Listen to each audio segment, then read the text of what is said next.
मंडळी, महाराष्ट्राच्या राजकारणात पुन्हा एकदा राज्यसभेच्या निमित्तानं मोठी हालचाल सुरू झाली आहे.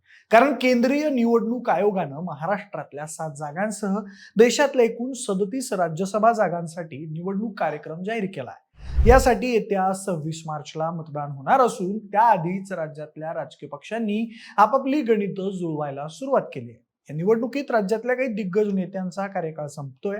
त्यात राष्ट्रवादी काँग्रेसचे सर्वेसर्वा शरद पवार, शिवसेना ठाकरे गटाच्या प्रियंका चतुर्वेदी आणि रिपब्लिकन पक्षाचे रामदास आठवले यांसारख्या मोठ्या नावांचा समावेश आहे. त्यामुळे या जागांवर कोणाला संधी मिळणार, कोण पुन्हा राज्यसभेत जाणार आणि कोणाला नवी संधी मिळणार याकडे संबंध राज्याचं लक्ष लागलंय. दरम्यान राज्याच्या विधिमंडळाचं संख्याबळ पाहिलं तर भाजप हा सगळ्यात मोठा पक्ष आहे. त्यासोबतच राष्ट्रवादी काँग्रेसचा अजित पवार गट आणि शिवसेना शिंदे गट हे माहितीत असल्यामुळे त्यांच्या एकत्रित संख्याबळाच्या जोरावर रिक्त होणाऱ्या 7 पैकी तब्बल 6 जागा माहितीच्या खात्यात जाणं जवळपास निश्चित मानलं जात आहे.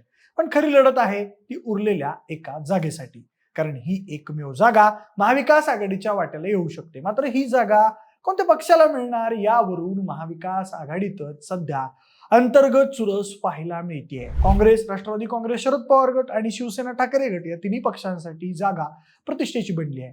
प्रत्येक पक्षाला आपला नेता राज्यसभेत पाठवायचा आहे, कारण राज्यसभा म्हणजे केवळ संसदेत प्रतिनिधित्व नाही, तर पक्षाची ताकद आणि राष्ट्रीय पातळीवरील उपस्थिती दाखवण्याचं एक मोठं व्यासपीठ आहे. म्हणूनच या एका जागेसाठी महाविकास आघाडीत नेमकं कोणाचं पारडं जड ठरणार, मित्रपक्षांची भूमिका काय असणार आणि याच राज्यसभेच्या एका जागेभोवती फिरणारं महाविकास आघाडीचं राजकीय गणित, संभाव्य उमेदवार आणि पडद्यामागचं राजकारण याचीच सविस्तर माहिती सांगणारा हा व्हिडिओ. नमस्कार, मी प्रथमेश आणि तुम्ही पाहताय विषयच भारी. म्हणजे राज्यसभेच्या रिक्त होणाऱ्या जागांसाठी निवडणूक आयोगानं बिगुल वाजवलंय आणि याच वेळी महाराष्ट्राच्या राजकारणात मोठी हालचाल सुरू झाल्याचं चित्र दिसू लागलंय. दरम्यान महायुतीकडे स्पष्ट बहुमत असल्यामुळे रिक्त होणाऱ्या 7 पैकी तब्बल 6 जागा माहितीच्या खात्यात जाण्याची शक्यता व्यक्त केली जाते. मात्र महाविकास आघाडीच्या वाट्याला फक्त एकच जागा येणार असल्यानं याच एका जागेवरून आता आघाडीत मोठी राजकीय चुरस निर्माण झाली आहे. या जागेसाठी राष्ट्रवादी काँग्रेस शरद पवार गटाकडून शरद पवार यांचं नाव चर्चेत आहे. मात्र महाविकास आघाडीचे शिल्पकार म्हणून ओळख असलेल्या पवारांना पुन्हा राज्यसभेत पाठवण्याची शक्यता व्यक्त होत असतानाच काँग्रेसकडून मात्र या नावावर स्पष्ट समर्थन दिसत नाही. उलट मुंबईत झालेल्या काँग्रेसच्या कामकाज सल्लागार समितीच्या बैठकीत या नावावर आक्षेप घेतल्याची चर्चा राजकीय वर्तुळात रंगली आहे. त्यामुळे महाविकास आघाडीत सर्व काही सुरळीत नसल्याचं चित्र सध्या समोर येत आहे. दुसरीकडे शिवसेना ठाकरे गटानेही या जागेवर आपला दावा मजबूत केलाय. विधानसभेतील संख्याबळाचा आधार घेत ही संधी शिवसेनेलाच मिळायला हवी असा ठाम दावा शिवसेना नेते आणि आमदार आदित्य ठाकरे यांनी केलाय. सोबतच शिवसेना देखील राज्यसभेच्या शर्यतीत असल्याचे संकेत देखील त्यांनी दिलेत. त्यामुळे या जागेसाठीची स्पर्धा आणखी तीव्र झाली आहे. सध्या महाविकास आघाडीच्या संख्याबळाचा विचार केला तर ठाकरे गटाचे सर्वाधिक 20 आमदार आहेत. त्यानंतर काँग्रेसचे 16 आणि राष्ट्रवादी काँग्रेस शरद पवार गटाचे 10 आमदार आहेत. या आकडेवारीनुसार महाविकास आघाडीतून केवळ एकच उमेदवार विजयी होऊ शकतो. त्यामुळे या तिन्ही पक्षांपैकी कोणत्या पक्षाला उमेदवारी दिली जाणार आणि कोण राज्यसभेत जाणार याबाबत मोठी उत्सुकता निर्माण झाली.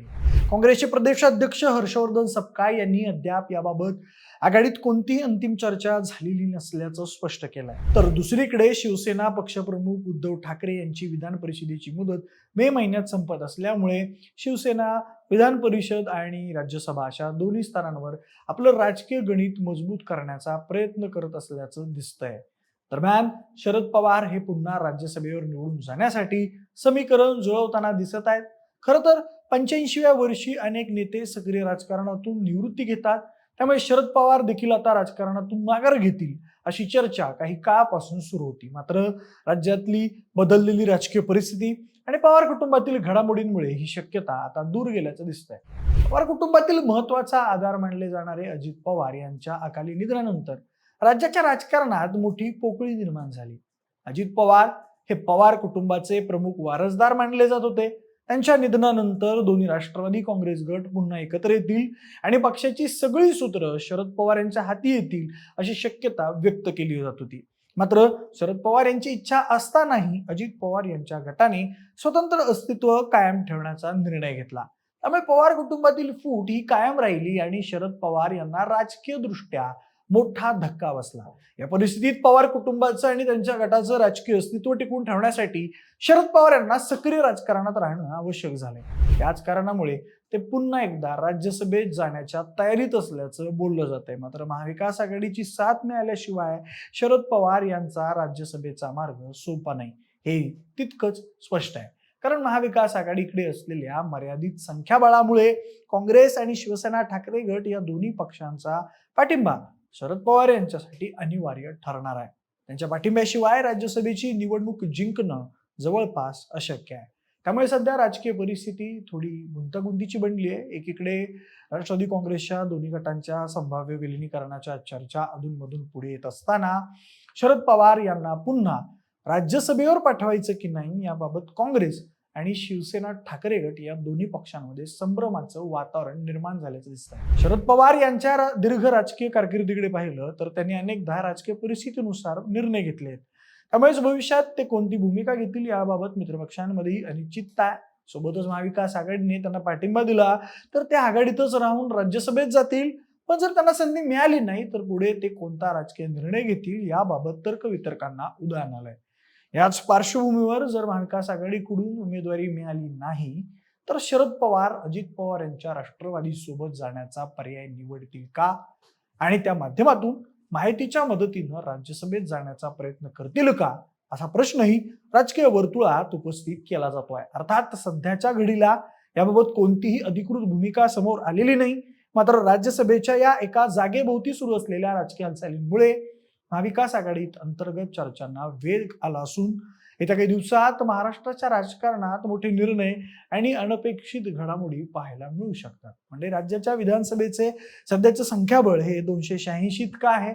उपमुख्यमंत्री अजित पवार आणि भाजपचे शिवाजीराव कर्डिले यांच्या निधनामुळे 2 जागा रिक्त आहेत. त्यामुळे 1 जागा निवडून येण्यासाठी 37 आमदारांचा कोटा असेल. सध्या शरद पवार यांच्या राष्ट्रवादीचे 10, काँग्रेसचे 16 आणि उद्धव सेनेचे 20 असे 3 पक्षांचे मिळून 46 आमदार आहेत. माकप आणि शेकापचे प्रत्येकी 1 सदस्य आहेत. त्यामुळे महाविकास आघाडी एकत्र राहिली तर महाविकास आघाडीकडून निश्चितपणे 1 खासदार निवडून जाईल. त्यामुळे महाविकास आघाडीच्या एकमतावर पुढचं राजकीय समीकरण अवलंबून असणार. बाकी तुम्हाला काय वाटतं, शरद पवार यांना महाविकास आघाडीकडून संधी मिळेल का की दुसरा एखादा नवीन चेहरा समोर येईल? तुमचं मत आम्हाला कमेंट बॉक्समध्ये नक्की सांगा आणि आपल्या विशेष भारीच्या YouTube चॅनलला सबस्क्राईब करायला अजिबात विसरू नका. धन्यवाद.